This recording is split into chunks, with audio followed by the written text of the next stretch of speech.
Hi everyone! This video is about our garden in May. And May this year has been really warm until now, and now it started raining. Which is good because there was not a drop of rain for nearly a month. At the beginning of May, bleeding hearts were in full bloom, and along with forget-me-nots, they were looking really happy.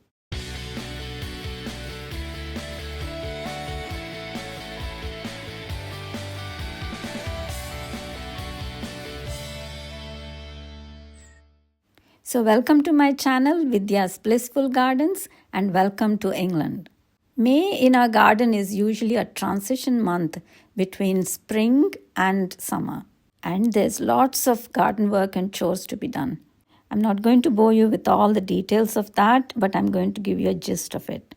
For lack of space, spring bulbs needed to be removed from the pots, and Dahlia tubers were brought out from storage and planted out starting from mid-April to mid-May.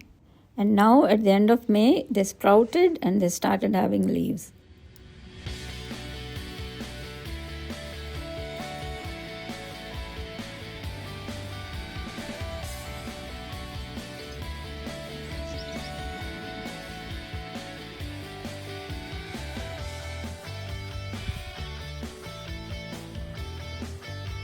Acers with lush green leaves and maroon leaves are full of life.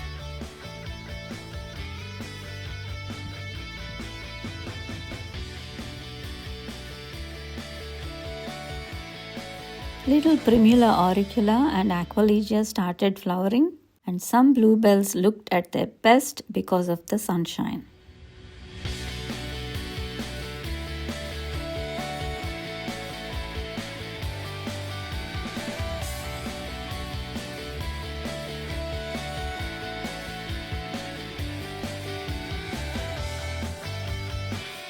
This daisy-type hardy perennial seemed really happy this year because rain didn't pelt it down, and every day invited bees. These are great plants in rockeries, and I planted them in garden steps and on the garden walls, and they look great overhanging the garden wall. These are very hardy and are easy to propagate from runners.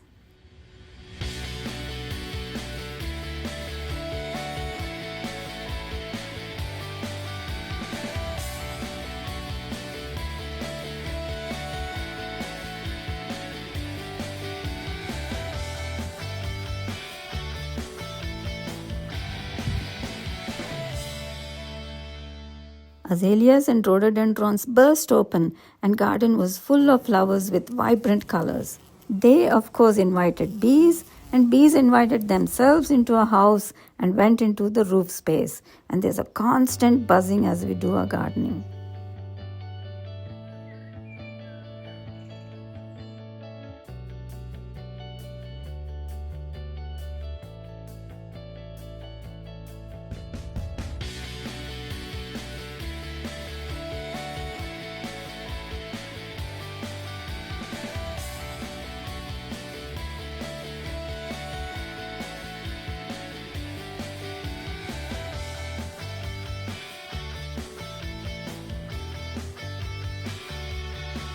Azaleas can be single or double, and I really like this double pastel color one.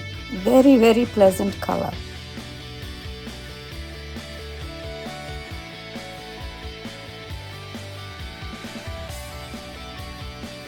With a garden full of flowers, it was good to have some friends for lunch in the garden.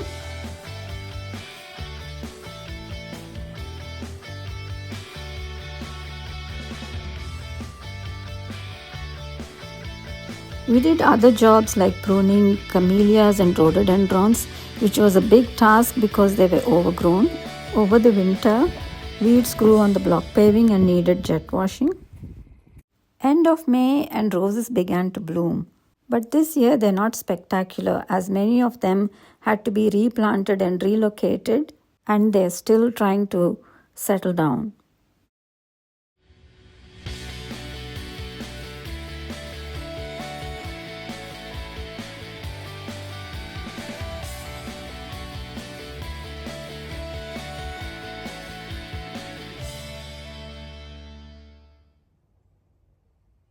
This clematis is called Nellymosa, and it started flowering again after a few years because it got smothered by magnolia and camellia, and once they have been pruned, it's getting some sunshine and it's happy.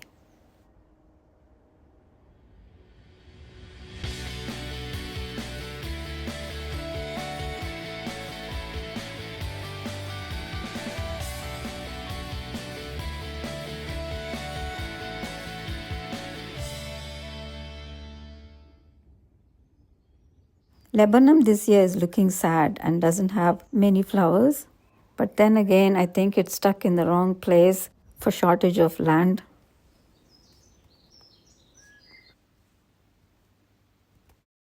Potatoes are easy to grow and have some in pots and some in the ground. And runner bean seedlings 3 weeks after sowing are big enough to be planted out in pots and tubs. This year I didn't plant them in the ground because again, there's not much space left. End of May, and all the dahlia tubers have been planted outside, either in the ground or in the pots. And all the spring bulbs have been taken out, removed, and put in a store, and if they're damaged, thrown away. Hopefully, the dahlias will put on a show starting from late July. So, thank you for watching. I hope you like my video. So please like, share and subscribe. In another video, I'll show you how to grow azaleas and I'll show you my collection. Until then, bye.